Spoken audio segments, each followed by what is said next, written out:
నమస్తే, welcome to ఐడియన్ news. ముందుగా bulletin లో హెడ్లైన్ చూద్దాం. ఖమ్మం కలెక్టరేట్ ప్రాంతంలో పేద ఇళ్ల కూల్చివేతలు. కాంగ్రెస్ పార్టీకి ఓటు వేసినందుకు తగిన శాస్తి అయిందంటూ బాధితులు కన్నీళ్లు. కోటి కాల్పుల కేసులో నిందితులు అరెస్ట్. నిందితులను పోలీసులు హర్యానాలో పట్టుకున్నారు.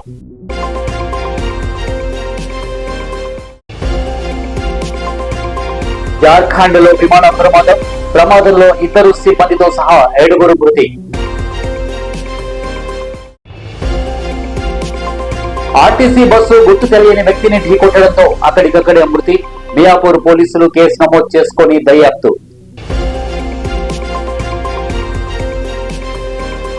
డాక్టర్ బిఆర్ అంబేద్కర్ తెలంగాణ రాష్ట్ర సచివాలయంలో జరిగిన మంత్రిమండలి సమావేశం ప్రభుత్వ ఉద్యోగుల సంక్షేమం, భద్రతకు సంబంధించి పలు కీలక నిర్ణయాలు తీసుకుంది.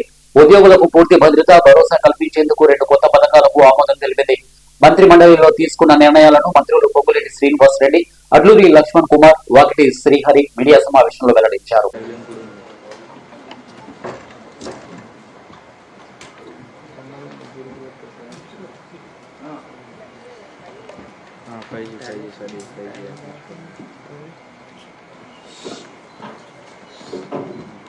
రెడీ అన్నా? వేదిక మీద ఉన్న సహచర మంత్రివర్యులు లక్ష్మణ్, అదే రకంగా శ్రీహరన్న ఈ కార్యక్రమంలో పాల్పంచుకుంటున్న ప్రింట్ అండ్ ఎలక్ట్రానిక్ మీడియా మిత్రులందరికీ హృదయపూర్వక నమస్కారం. గౌరవ ముఖ్యమంత్రి రేవంత్ రెడ్డి గారి ఆధ్వర్యంలో ఈ ప్రజా ప్రభుత్వం వచ్చిన తర్వాత 28వ కేబినెట్ సమావేశం సుదీర్ఘంగా అనేక అంశాల మీద నిర్ణయాలు తీసుకోవటం జరిగింది. ప్రధానంగా రాష్ట్రంలో ఉండే ఉద్యోగస్తులు, అదే రకంగా పెన్షనర్స్ ఎవరైతే సుమారు ఉద్యోగస్తులు పెన్షనర్స్ కలిపి 7,56,000 మంది ఉన్నారు. ఈ 7,56,000 మందికి సంబంధించి ఆరోగ్య భద్రత విషయంలో కానీ, ప్రమాదాలు సంభవించినప్పుడు వాటికి సంబంధించిన విషయాల గురించి కానీ రాష్ట్ర కేబినెట్ చాలా కీలకమైన నిర్ణయాలు తీసుకోవటం జరిగిందని చెప్పడానికి సంతోషిస్తున్నాను. ప్రధానంగా ఈ ఉద్యోగస్తులు పెన్షనర్స్ కి ₹1 భారం కాకుండా, వారి జేబుల నుంచి ₹1 కూడా చెల్లించకుండా రాష్ట్రంలో ఉండే ఉద్యోగస్తులు, అదే రకంగా పెన్షనర్స్ ఎవరైతే సుమారు 7,56,000 మంది ఉన్నారు. ఈ ఉద్యోగస్తులు పెన్షనర్స్ కి ఏదైనా దురదృష్టకరమైన సంఘటనలో ఎవరికైనా ప్రాణహాని జరిగితే ఆ కుటుంబానికి ₹1,25,00,000 వచ్చే విధంగా పాలసీని ఇచ్చే కార్యక్రమంతో పాటు 60 సంవత్సరాల లోపు ఏ ఉద్యోగస్తుడైనా సహజ మరణంతో చనిపోయినా వారికి రెగ్యులర్ బెనిఫిట్స్ తో పాటు అదనంగా ₹10 లక్షల వచ్చే స్కీమ్ ని రాష్ట్ర ప్రభుత్వం ఈ రాబోయే 2-3 రోజుల నుంచి అడాప్ట్ చేసే కార్యక్రమం ఒకటి ఈ నిర్ణయం తీసుకోవడం జరిగింది. దీన్ని రాష్ట్రంలో ఉండే ఉద్యోగస్తులకి, పెన్షనర్స్ కి శుభవార్తగా తెలియజేస్తున్నాం. శిల్పిగా, కళాకారుడిగా ప్రభుత్వాలు అడిగితే ఖచ్చితంగా నా తోడ్పాటు ఉంటుంది. ఎంవి రమణారెడ్డి శిల్పి, కళాకారుడు. కళాకారులకు రాజకీయ రంగు పొలమడం నీచమైన చర్య. తెలంగాణ ప్రభుత్వం ప్రతిష్టాత్మకంగా తలపెట్టిన మహాత్మా గాంధీ భారీ పార్క్ రిడ్జ్ అపార్ట్మెంట్ ఇటీవల వార్తల్లో ప్రాధాన్యత పొందిన విషయం. విగ్రహ నిర్మాణానికి సంబంధించి భూసేకరణ విషయం మీకందరికీ విదితమే. మా కుటుంబం కూడా మధు పార్క్ రిడ్జ్ నివసిస్తున్నటువంటి 450 కుటుంబాల్లో ఒకరం. ఈ సందర్భంగా ఈ నెల 21వ తేదీన ఒక ప్రముఖ పత్రికలో హైదరాబాద్ ఎడిషన్ మొదటి పేజీలో నా అనుమతి లేకుండా నేను ఎప్పుడూ చేయని వ్యాఖ్యలను చేసినట్టుగా, అలాగే కాంగ్రెస్ పార్టీ గౌరవ ముఖ్యమంత్రి రేవంత్ రెడ్డి పేర్లను ప్రస్తావించినట్టుగా తప్పుడు మరియు అసత్య కథనం ప్రసరింపబడింది. సదరు ప్రచరణ పూర్తిగా నిరాధారమైంది, వాస్తవాలకు విరుద్ధమైంది, నా వ్యక్తిగత ప్రతిష్టకు భంగం కలిగించే విధంగా ఉంది. ఈ తప్పుడు కథనాలను సోషల్ మీడియా వేదికగా నాపై వస్తున్నటువంటి అసత్య ప్రచారాలను ఖండిస్తున్నాను. ఖచ్చితంగా ఈ ప్రభుత్వం ఆ ప్రభుత్వం అనకుండా ఏ ప్రభుత్వానికైనా ప్రభుత్వాలు తీసుకునే అభివృద్ధి నిర్ణయాల్లో అవసరం ఉంటే నా వంతు పాత్రను నిర్మోహమాటంగా పోషిస్తూ వారికి తోడ్పడతా. కళాకారుడైన నాకు రాజకీయ రంగు పొలమడం మానుకోవాలి. అవసరమైతే చట్టపరంగా సోషల్ మీడియా వేదికగా ఇలాంటి అసత్య ప్రచారాలు చేసే వారిపై పోరాడతా. దానికి వ్యతిరేకంగా నేను మాట్లాడుతున్నాను. పత్రికలు కావచ్చు, సోషల్ మీడియా కావచ్చు, లేదా పర్టికులర్ వ్యక్తుల యొక్క ఇన్ఫ్లుయెన్స్ తోటి. ఇప్పుడు నేను గత ప్రభుత్వంలో మీరు ఇంతకుముందు అడిగింది, గత ప్రభుత్వంలో నేను రెండు ప్రాజెక్టులు చేసిన గత ప్రభుత్వంలో. ఒకటి తెలంగాణ తొలి శకటం 2015లో చేసిన, రెండోది ఈ అమరజ్యోతి ఒకటి చేసిన. తొలి తెలంగాణ శకటానికి నాకు ఈ రోజుకి ₹1 ఇవ్వలేదు. దాని మన దేశం అంతా అప్పుడు మీరు చూసుంటారు, మొట్టమొదటి సంవత్సరం రిపబ్లిక్ డే గణతంత్ర దినోత్సవాలు జరుపుకున్న తెలంగాణ ఆవిర్భవించిన తర్వాత మొట్టమొదటి శకటం దానికి రిజెక్ట్ చేసింది. దానికి నేను హైకోర్టు వెళ్ళి హైకోర్టులో నా సొంత డబ్బులు 75,000 ఖర్చు పెట్టి కొట్లాడి జిద్దుగా దాన్ని తీసుకొని వచ్చి అప్పుడు దత్తాత్రేయ గారు, అప్పుడున్న సీఎం కేసీఆర్ గారు అందరూ లేటర్లు పారేకర్ గారి దగ్గరికి వెళ్ళినాం. డిజైన్ చేయాలనే ప్రయత్నం ఏదైతుందో ఇంటెన్షనల్గా దానికి వ్యతిరేకంగా నేను మాట్లాడుతున్నాను. పత్రికలు కావచ్చు, సోషల్ మీడియా కావచ్చు, లేదా పర్టికులర్ వ్యక్తుల యొక్క ఇన్ఫ్లుయెన్స్ తోటి. ఇప్పుడు నేను గత ప్రభుత్వంలో మీరు ఇంతకుముందు అడిగింది, గత ప్రభుత్వంలో నేను రెండు ప్రాజెక్టులు చేసిన గత ప్రభుత్వంలో. ఒకటి తెలంగాణ తొలి శకటం 2015లో చేసిన, రెండోది ఈ అమరజ్యోతి ఒకటి చేసిన. తొలి తెలంగాణ శకటానికి నాకు ఈ రోజుకి ₹1 ఇవ్వలేదు. దాని మన దేశం అంతా అప్పుడు మీరు చూసుంటారు, మొట్టమొదటి సంవత్సరం రిపబ్లిక్ డే గణతంత్ర దినోత్సవాలు జరుపుకున్న తెలంగాణ ఆవిర్భవించిన తర్వాత మొట్టమొదటి శకటం దానికి రిజెక్ట్ చేసింది. దానికి నేను హైకోర్టు వెళ్ళి ఖమ్మం కలెక్టరేట్ ప్రాంతంలో పేదల ఇళ్ల కూల్చివేతలు. ఖమ్మం నగర శివారులో వెలుగుమట్ల వినోబా నగర్, భూదాస్ భూముల్లో అధికారులు ఇళ్ల కూల్చివేతలు ప్రారంభించారు. వెలుగుమట్లలోని 60 ఎకరాల భూదాస్ భూముల్లో నివసిస్తున్నటువంటి 600 కుటుంబాలను ఖాళీ చేయించేందుకు వెళ్లారు. ఈ నేపథ్యంలో అక్కడ భారీగా పోలీసులు మోహరించారు. జేసీబీల సహాయంతో గుడిసెలను తొలగించారు. 10 ఏళ్లుగా ఇక్కడే నివసిస్తున్నాం, తమకు పట్టాలు ఇవ్వాలని నిర్వాసితులు అంటున్నారు. కాంగ్రెస్ పార్టీకి ఓటు వేసినందుకు తగిన శాస్తి అయిందంటూ బాధితులు కన్నీళ్లు పెట్టుకున్నారు. కవరేజ్ కోసం వెళ్తున్న మీడియా ప్రతినిధులను కూడా పోలీసులు అడ్డుకున్నారు.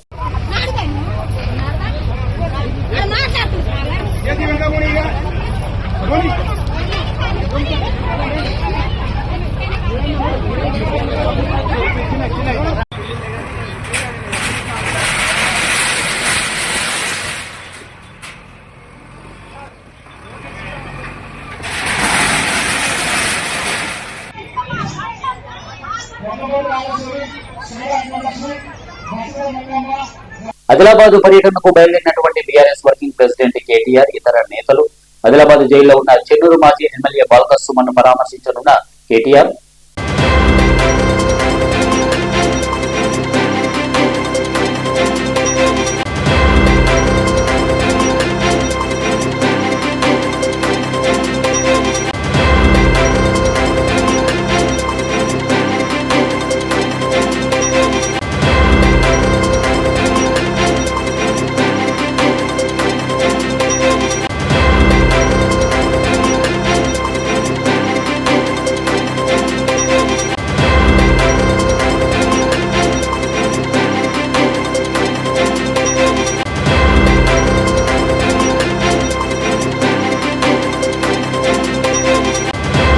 కోటి కాల్పుల కేసులో నిందితులు అరెస్టు.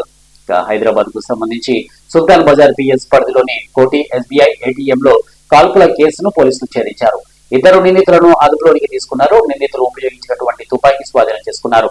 జనవరి 31న నిందితులు కాల్పులు జరిపినటువంటి ఘటనలో వ్యాపారి మృతి చెందాడు. నిందితులను పోలీసులు హర్యానాలో పట్టుకున్నారు.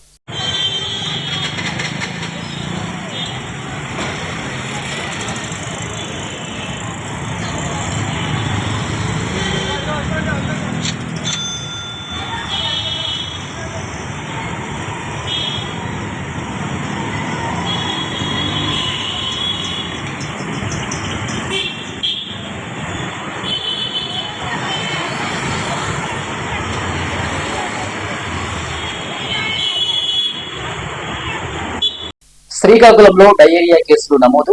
శ్రీకాకుళం నగరంలో ఆదివారం రాత్రి నుంచి సోమవారం రాత్రి వరకు 25 డయేరియా కేసులు నమోదయ్యాయి.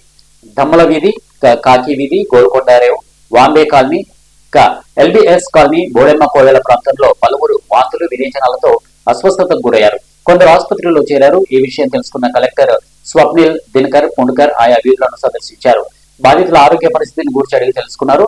మెరుగైన వైద్యం కోసం వారిని ప్రైవేట్ ఆసుపత్రులకు తరలిస్తామని వారు అన్నారు. కొంతమందికి వీధుల్లోకే రిక్షాలు, అంబులెన్సుల్లో డిఎంహెచ్ఓ కె అనిత ఆధ్వర్యంలో వైద్య సేవలు అందించారు. మరోవైపు డయేరియా లక్షణాలతో బాధపడుతున్నటువంటి ప్రాంతాల్లో కార్మికులు పారిశుద్ధ్య పనులు చేపట్టారు. కొలాయి నుంచి సరఫరా అయినటువంటి నీరు వారు తినే ఆహారంలో ఏవైనా కారణం కావచ్చని అధికారులు భావిస్తున్నారు.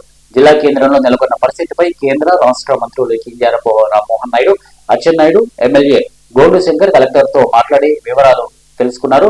సోమవారం రాత్రంతా వైద్య ఆరోగ్య శాఖ, మున్సిపల్ సిబ్బందిని ఆయా వీధుల్లోనే ఉండాలని ఆదేశించారు.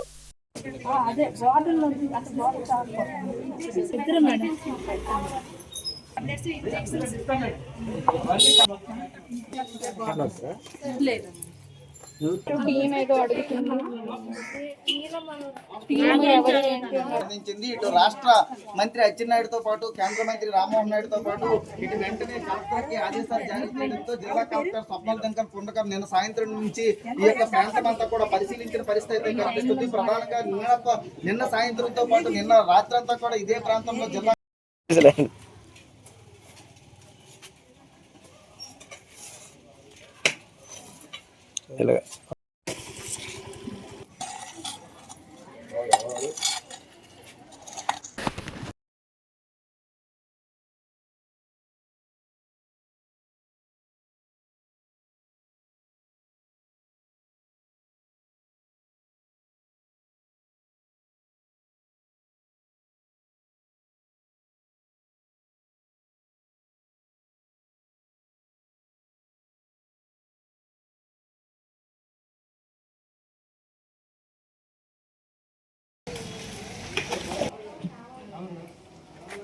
నేడు చలో సెక్రటరియట్ కు పిలుపునిచ్చినటువంటి ఆర్టీసీ జేఏసీ చలో సెక్రటరియట్ లో పాల్గొననున్న ఆర్టీసీ ఉద్యోగ సంఘాలు, ఆర్టీసీ ప్రభుత్వంలో విలీనం, 2021 పిఆర్సీ ఉద్యోగ భద్రత, బస్సుల సంఖ్య పెంపు, ఎలక్ట్రిక్ బస్సులను ఆర్టీసీ కొనుగోలు, 11 డిమాండ్లను పరిష్కరించాలంటున్నటువంటి ఉద్యోగ సంఘాలు.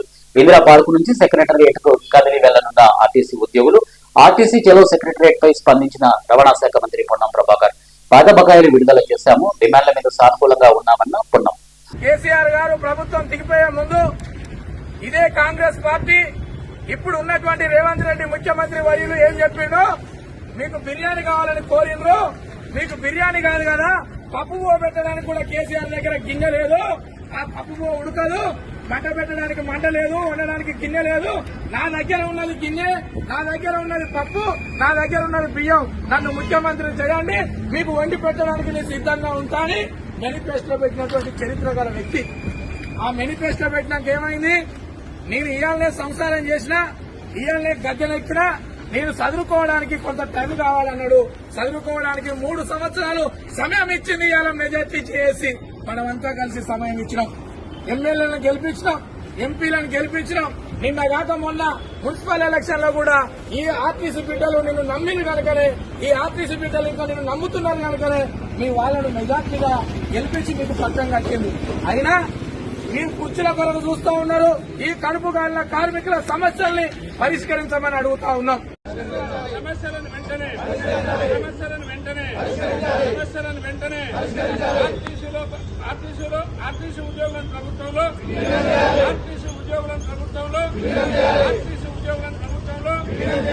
ఎలక్ట్రిక్ బస్సులను ప్రభుత్వమే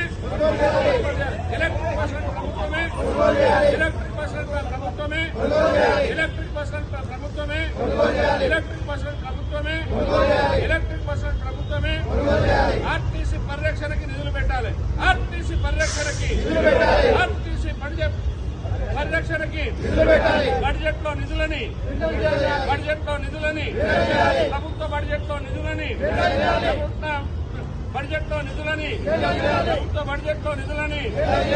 కాంగ్రెస్ పార్టీ పెట్టిన అంశాలను వెంటనే, కాంగ్రెస్ పార్టీ మేనిఫెస్టోలో పెట్టిన అంశాలను వెంటనే, సెక్రటరియట్ ప్రోగ్రామ్ ని సక్సెస్ చేస్తాం. సెక్రటరియట్ ప్రోగ్రామ్ ని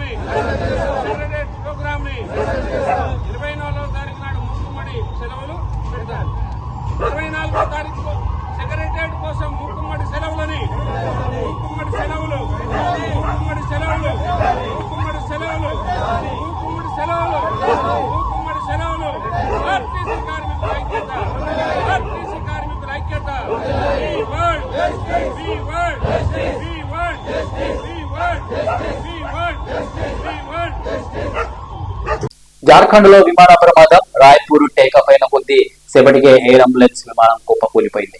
ఈ ప్రమాదంలో 2 సిబ్బందితో సహా 7 మృతి చెందారు. ప్రమాదానికి గురైంది red bird Airways private limited కు చెందినటువంటి బీచ్ క్రాఫ్ట్ C-90 విమానంగా గుర్తించారు. సాయంత్రం 7:11 రాంచీ నుంచి ఢిల్లీ విమానం బయలుదేరింది.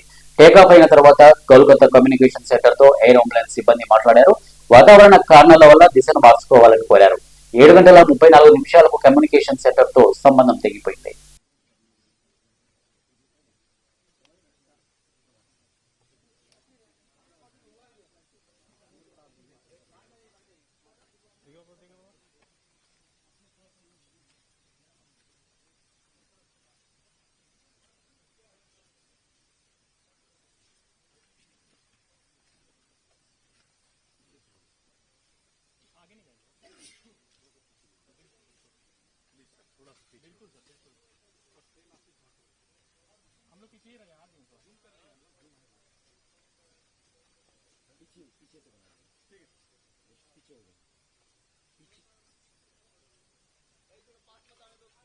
थोड़ा पीछे हो जाएगी ना, पीछे हो जाएगा, आप पकड़ेगा इलेक्ट्रिक है ना सर, ठीक है, थोड़ा तुरंत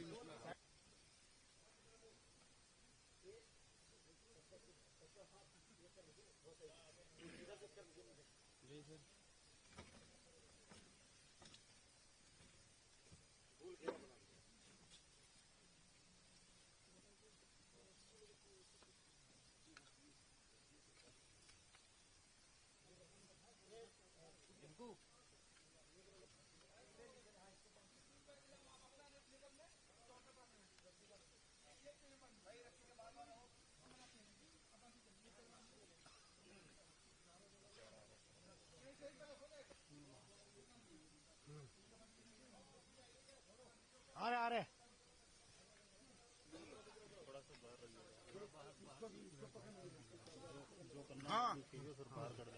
నిర్మల్ జిల్లా వ్యాప్తంగా మేఘాలు కమ్ముకుని ఒక్కసారిగా చల్లబడ్డ వాతావరణం, ఎదురుగాలులతో కూడినటువంటి తేలికపాటి వర్షం.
గ్రామాల అభివృద్ధికి కూటమి ప్రభుత్వం కట్టుబడి ఉంది.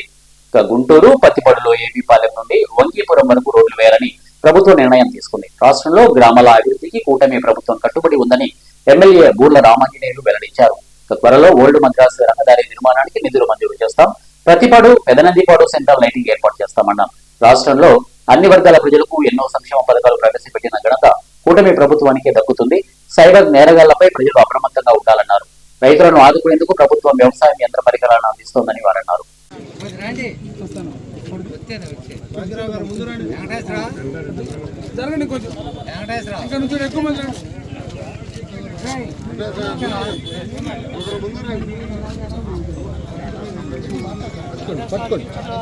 తెర పట్టుకోండి సార్.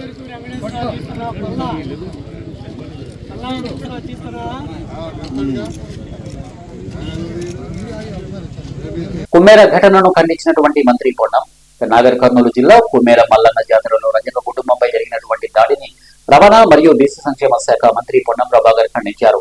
మంత్రి మాట్లాడుతూ కులాలు మతాలు ప్రస్తావన లేకుండా పైశాచిక సంఘటన ఏదైనా ఖండించాల్సిందే. చిన్న వర్గానికి సంబంధించిన వారిపై జరిగిన దాడితో చిన్న పాప మృతి బాధాకరం. పాప మృతికి కారణమైన వారు శిక్షార్హులు. ఏ రాజకీయ పార్టీ అయినా, ఏ కులమైనా, ఏ మతమైనా ఏ ప్రాంతమైనా కఠిన చర్యలు తీసుకోవాలని డీజీపీతో మాట్లాడాను. బాధిత కుటుంబానికి రాష్ట్ర ప్రభుత్వం అండగా ఉంటుందని ముఖ్యమంత్రి తెలిపారని వారు అన్నారు. కులాలు మతము ప్రస్తావన లేకుండా పైశాచికమైనటువంటి సంఘటన ఏదైనా ఖండించదలసిందే. అందులో ఒక చిన్న వర్గానికి సంబంధించినటువంటి చిన్న పాప మృతికి కారణమైనటువంటి వాళ్ళు తప్పకుండా శిక్షార్హులే. ఏ పార్టీ అయినా, ఏ కులమైనా, ఏ మతమైనా, ఏ ప్రాంతమైనా నేను డీజీపీ గారితో కూడా మాట్లాడినా ఆ అంశం మీద కఠినంగా స్పందించి చర్యలు తీసుకోమని చెప్పి కోరుతూ కుటుంబానికి, బాధిత కుటుంబానికి అండగా ఈ రాష్ట్ర ప్రభుత్వం ఉంటుంది. ముఖ్యమంత్రి గారు కూడా నిన్న చెప్పినారు, ఎక్కడ కూడా ఇబ్బంది పడేటువంటి పరిస్థితి రాకుండా మీకు అన్ని రకాలుగా న్యాయం చేసేటువంటి విధంగా ప్రభుత్వ చర్యలు ఉంటాయని మనం చేస్తాం. ప్లాస్టిక్ రహిత భారత అవగాహన సదస్సు, పర్యావరణ పరిరక్షణ ధ్యేయంగా ప్లాస్టిక్ రహిత భారత నిర్మాణమే లక్ష్యంగా అసీజ్ సంస్థ ఆధ్వర్యంలో నగరంలోని మాదాపూర్ శిల్పకళా వేదికలో అవగాహన కార్యక్రమం నిర్వహించారు. ASEZ green concept for a plastic free India పేరుతో నిర్వహించినటువంటి ఈ కార్యక్రమానికి మాజీ పార్లమెంట్ సభ్యులు, కాంగ్రెస్ పార్టీ సీనియర్ నాయకులు టి సుబ్రహ్మణ్యరెడ్డి ముఖ్య అతిథిగా ఇచ్చేశారు. ఈ కార్యక్రమంలో ASEZ India president Anil Kumar, income tax principal secretary Muralimohan, Hyderabad integrated MSW limited regional director Manoj Agarwal తదితరులు పాల్గొన్నారు. ప్లాస్టిక్ వాడకాన్ని తగ్గించడం కోసం పలు కంపెనీలతో జీరో ప్లాస్టిక్ ఎంఓయూ చేసుకున్నాయి. ప్లాస్టిక్ వాడకం వల్ల పర్యావరణానికి కలుగుతున్నటువంటి ముప్పును ప్రజలకు వివరించడం, దైనందిన జీవితంలో ప్లాస్టిక్ ప్రత్యామ్నాయ మార్గాలను ప్రోత్సహించడం ఈ కార్యక్రమం యొక్క ప్రధాన ఉద్దేశం. మన భావితరాలకు స్వచ్ఛమైన పచ్చని పర్యావరణాన్ని అందించాల్సిన బాధ్యత అందరిపై ఉందని గుర్తు చేస్తూ ఈ సదస్సు నిర్వహించారు. ఈ ప్లాస్టిక్ వ్యర్థాలు మన నేల మరియు సముద్రాల్లోకి ప్రవహించి మనం తాగే నీటిలో మరియు తినే ఆహారంలో చొచ్చుకుపోతున్నాయి. ఒకప్పుడు మనం ఎంచుకున్న సౌకర్యం ఇప్పుడు మానవ జాతికి మరి ఆరోగ్యానికి హాని రూపంలో మనకే తిరిగి వస్తుంది. కాబట్టి ఈ ప్లాస్టిక్ ఈ క్లిష్టమైన సమయంలో ప్లాస్టిక్ కాలుష్యాన్ని మనం ఎలా స్పందించాలి, ప్లాస్టిక్ కాలుష్యాన్ని పరిష్కరించుటకు బలమైన సంస్కృత పునాదులు స్థాపించబడంతో పాటు విస్తృత ప్రజల అవగాహన, సానుభూతి మరియు భాగస్వామ్యం మొదట రావాలి. ప్రభుత్వాలు, వ్యాపారులు, యూనివర్సిటీలు, పౌరులు మరియు యువకులు అందరూ సంఘీభావంగా ఐక్యంగా ఉండాలి. సమాజంలో అన్ని వర్గాలు అనుసంధానించుటకు ఆసేజ్ స్థానిక సమాజాలతో కలిసి సన్నిహితంగా పనిచేస్తుంది. గత 10 ఏళ్లలో ఆసేజ్ మొత్తం 58 శుభ్రపరిచే కార్యకలాపాలు నిర్వహించింది. మియాపూర్ మదీనాగూడ ప్రణమ హాస్పిటల్ కు ఎదురుగా ఉన్న రాయల్ ఎన్ఫీల్డ్ షోరూమ్ వద్ద కూకట్పల్లి డిపోకు చెందినటువంటి ఆర్టీసీ బస్సు లింగంపల్లి నుండి కూకట్పల్లి వైపు వెళ్తూ గుర్తు తెలియని వ్యక్తిని తెల్లవారుజామున ఢీకొట్టడంతో అక్కడికక్కడే మృతి చెందాడు. ఈ మేరకు మియాపూర్ పోలీసులు కేసు నమోదు చేసుకుని దర్యాప్తు చేస్తున్నారు.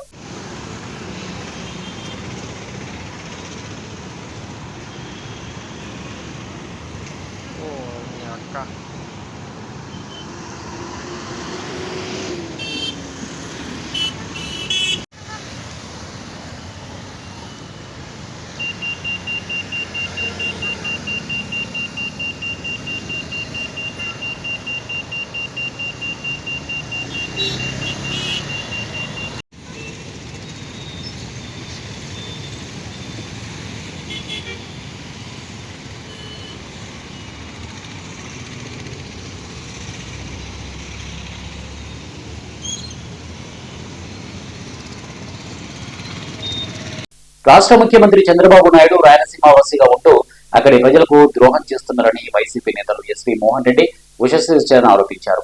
హిందూపురంలో ఏర్పాటు చేసిన మీడియా సమావేశంలో వారు మాట్లాడుతూ రాయలసీమకు జీవనాధారమైనటువంటి రాయలసీమ లిఫ్ట్ ఇరిగేషన్ ప్రాజెక్టును తెలంగాణ ముఖ్యమంత్రి రేవంత్ రెడ్డి కోసం చంద్రబాబు తాకట్టు పెట్టారని విమర్శించారు. ఈ కార్యక్రమంలో రాప్తోడు మాజీ ఎమ్మెల్యే తోపుదర్తి ప్రకాష్ రెడ్డి, మరకశిర సమన్వయకర్త ఈరలక్కప్ప, ఇక నాయకులు వేణురెడ్డి తదితరులు పాల్గొన్నారు. ప్రెస్ మీట్కు అధ్యక్షత వహిస్తున్నటువంటి జిల్లా అధ్యక్షురాలు శ్రీమతి ఉషశ్రీచరణ్ గారికి, అలాగే మాజీ శాసనసభ్యులు ప్రకాష్ రెడ్డి గారికి, లక్కప్ప గారికి, అలాగే వేణు గారికి, ఇతర నాయకులకు, ముఖ్యంగా మంచి నిద్ర టైంలో కూడా ప్రెస్ మీట్కు పిలుస్తానని వచ్చినటువంటి పాత్రికేయులకు అందరికి కూడా హృదయపూర్వక ధన్యవాదాలు, నమస్కారాలు. ఈరోజు మేజర్గా రాయలసీమ లిఫ్ట్ ఇరిగేషన్ గురించి, అక్కడ జరుగుతున్నటువంటి అన్యాయం గురించి, రాయలసీమలోనే కాకుండా ఇది 6 జిల్లాలకు సంబంధించినటువంటి ప్రాజెక్టు, 6 జిల్లాలలో ఉన్నటువంటి రైతు సమస్యలు, త్రాగునీటి సమస్యకు అన్నిటికీ కూడా లింక్ అయినటువంటి ప్రాజెక్టు. ఈవెన్ అనంతపూర్ జిల్లా కూడా హెచ్ఎన్ఎస్ఎస్ కూడా శ్రీశైలంలో వాటర్ ఉంటేనే హెచ్ఎన్ఎస్ఎస్ కూడా వచ్చేటువంటి పరిస్థితి. కాబట్టి చంద్రబాబు నాయుడు గారు ఏదైతే రేవంత్ రెడ్డి గారితో కుమ్మక్కై ఆయన శిష్యవాత్సల్యంతో ఏదైతే రాయలసీమ ఎత్తిపోతల పథకాన్ని ఆయన ఆఫ్ చేయమంటే ఈయన స్టాప్ చేసినాడు. ఆయన నిలుపుదల చేయమంటే నిలిపినాడని మేము చెప్పలేదు, వైఎస్ఆర్ కాంగ్రెస్ పార్టీ నాయకులను ఆరోపించలేదు. సాక్షాత్తుగా తెలంగాణ అసెంబ్లీలో ముఖ్యమంత్రి గారే నా రిక్వెస్ట్ మీద చంద్రబాబు నాయుడు గారు క్లోజ్ డోర్స్ మీటింగ్ లో దాని రాయలసీమ లిఫ్ట్ ఇరిగేషన్ స్టాప్ చేసినాడని రేవంత్ రెడ్డి గారు చెప్పినారు. మేము చంద్రబాబు నాయుడు గారిని స్ట్రైట్ గా అడిగే క్వశ్చన్ ఏమంటే, రేవంత్ రెడ్డి గారు చెప్పింది నిజమా అబద్ధమా? రేవంత్ రెడ్డి గారు ఇది అసెంబ్లీలో చెప్పి కూడా. రాష్ట్ర విద్యుత్ శాఖ మంత్రి గొట్టిపాటి రవికుమార్ అద్దెకి నియోజకవర్గంలో పర్యటించి ముప్పవరంలో 35 మంది దివ్యాంగులకు ట్రై స్కూటీలను, 91 మంది లబ్ధిదారులకు సీఎంఆర్ఎఫ్ చెట్లను పంపిణీ చేశారు. నియోజకవర్గంలో ఇప్పటి వరకు 167 ట్రై స్కూటీలు పంపిణీ చేసినట్లు మంత్రి తెలిపారు.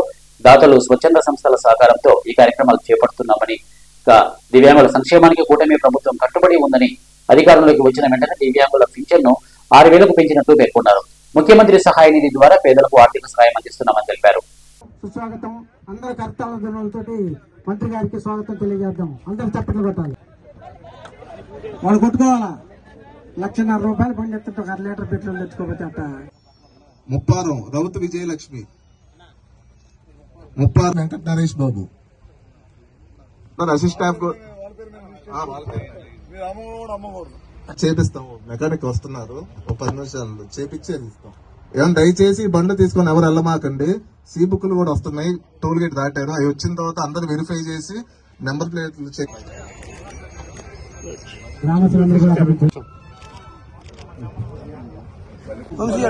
మాట చెప్తారు.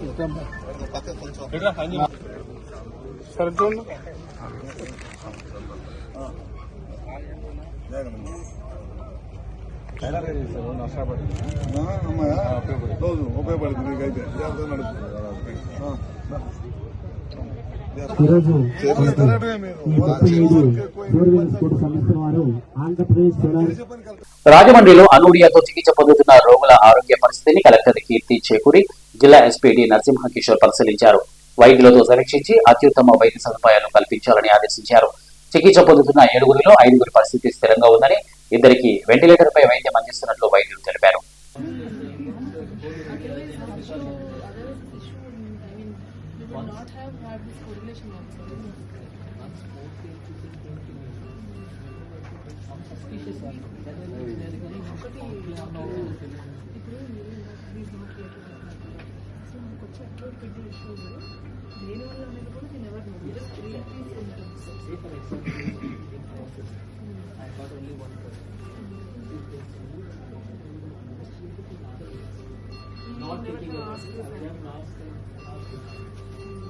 We don't routinely take any toxicology reports for metal contamination.